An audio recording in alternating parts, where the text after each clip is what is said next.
24-এর এই পরিবর্তনের পেছনেও আপনারা জানেন যে এদেশের ধর্মপ্রাণ মানুষদের কি পরিমাণ অবদান আছে। সেই আবু সাইদের ফেসবুক ওয়ালে যদি আপনি যান, আপনি তার লাইনে লাইনে দেখতে পাবেন কতটা ধর্মপ্রাণ সে ছিল।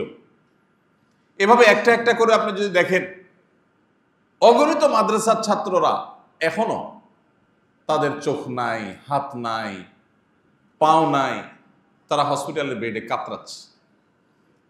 আমি পত্রিকার কোনো পাতায় দেখিনি তাদের অবদানকে শ্রদ্ধার সাথে উল্লেখ করতে, কিন্তু হসপিটালের বেডে বেডে গিয়ে আমি নিজের চোখে দেখেছি তাদের কষ্টগুলো। আপনি এখনো গেলে অনেক জায়গায় দেখতে পাবেন। সে 71-এ যা হয়েছে এখনো যেন আবারও সেটা না হয়, আবারও যেন আমাদের চেতনাকে যেন হাইজ্যাক করা না হয়। এই জন্য আমাদেরকে একটু সজাগ থাকতে হবে। এই নতুন বাংলাদেশ গড়ার যে সংকল্প বা স্বপ্ন দেখছে তরুণরা, আমরা তাদের জন্য দোয়া করি, আল্লাহ তাদের সেই স্বপ্নকে বাস্তবায়ন করার তৌফিক দান করুন। শোষণের হাত থেকে আল্লাহ আমাদের প্রিয় মাতৃভূমিকে মুক্ত করুন। আমাদেরকে যেন কোনো ক্ষমতাসীন শক্তিরা যেন শোষণ না করে। আমরা যেন এমন কিছু নেতা পাই, এমন কিছু মানুষ পাই, তারা কারা হবে আমরা জানি না। আল্লাহ যাদেরকে দিয়ে এদেশের মানুষের নসিবে ভালো কিছু দিবেন, আল্লাহ তাআলা তাদেরকে আমাদের জন্য উপযুক্ত হিসেবে কবুল করে নিন। আমরা জানি না কারা কোত্থেকে আসবে, কিন্তু এই তরুণরা স্বপ্ন দেখাচ্ছে যে আর নয়, জুলুম বহুত হয়েছে। যারা যখন ক্ষমতায় থাকবে, থানাগুলো সব তাদের কন্ট্রোলে থাকবে, ডিসি অফিসগুলো তাদের কন্ট্রোলে থাকবে, সংবাদ মাধ্যম তাদের পক্ষে সাফাই গাইবে। এই তেল মারামারি বহুকাল চলেছে এদেশে, এদেশকে ধ্বংস করেছে এরা। আমরা প্রকৃত বাস্তবতাকে তুলে আনতে চাই। এই জন্য এই নতুন বাংলাদেশ গড়ার ক্ষেত্রে বিশেষ করে আমি যেটা বলেছিলাম, সামান্য কিছু মানুষ যারা 1%ও না, এদেশের রাষ্ট্র থেকে ধর্মকে আলাদা করে ফেলা হোক, রাষ্ট্র থেকে ধর্মকে দূরে ফেলা হোক, এই বিশ্বাসে এদেশের কত 50% মানুষ আছে, 10%। একটা অবাক করা বিষয় কি জানেন, এই জনগণের চেতনা বলে জিগির করা পাবলিককে যদি বলেন যে একটা গণভোট দেন, এরা মরে যাবে, কোনোদিন গণভোট দিবে না। কারণ গণভোট দিলে এরা জানে যে এদেশের ধর্ম, বর্ণ, দল, মত নির্বিশেষে সকল মানুষই ধার্মিক। এদেশে হিন্দুরাও ধার্মিক, মুসলমানরাও ধার্মিক। ধর্ম বিযুক্ত বা ধর্ম মুক্ত সংবিধান, এটা এদেশের মানুষ চায় না।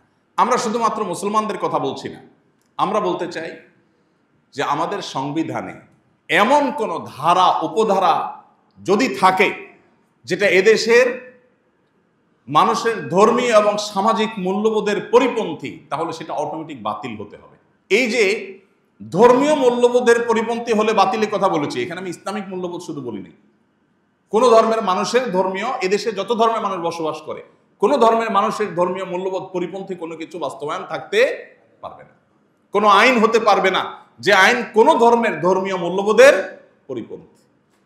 ঠিক একইভাবে পশ্চিমা সহ পৃথিবীতে যে সমস্ত মোড়ল অঞ্চলগুলো আমাদেরকে তাদের দাস বানায় রাখতে চায়, কিছু লোন দিয়ে, কিছু ধার দেনা দিয়ে, কিছু আইডিয়া দিয়ে, কিছু টেকনোলজি দিয়ে তারা আমাদেরকে গোলাম বানাতে চায়, তাদের গোলামির ফাঁদে যেন আমরা পা না বাড়াই, এই বিষয়গুলো নিশ্চিত করতে হবে।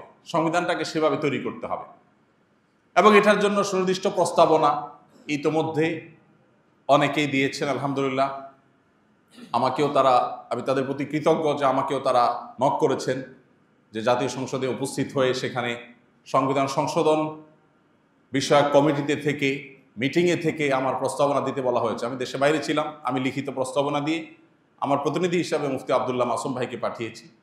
সুনির্দিষ্ট প্রস্তাবনা লিখিত আকারে সেখানে জমা দিয়েছি আমি।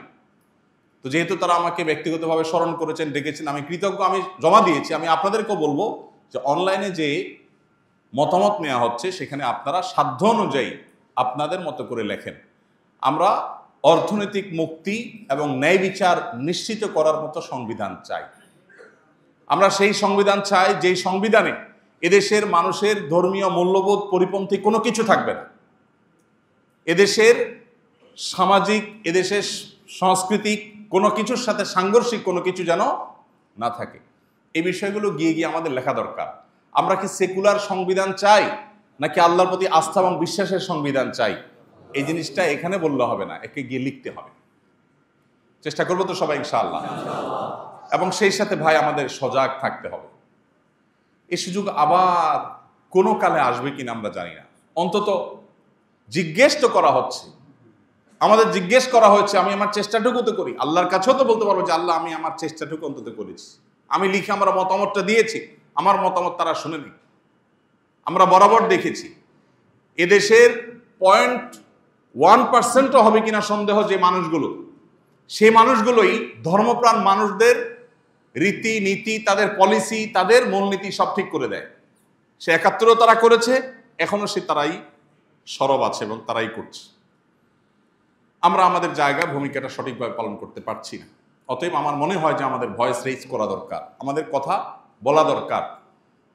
আস-সুন্নাহ ফাউন্ডেশন, উম্মার স্বার্থে সুন্নাহর সাথে।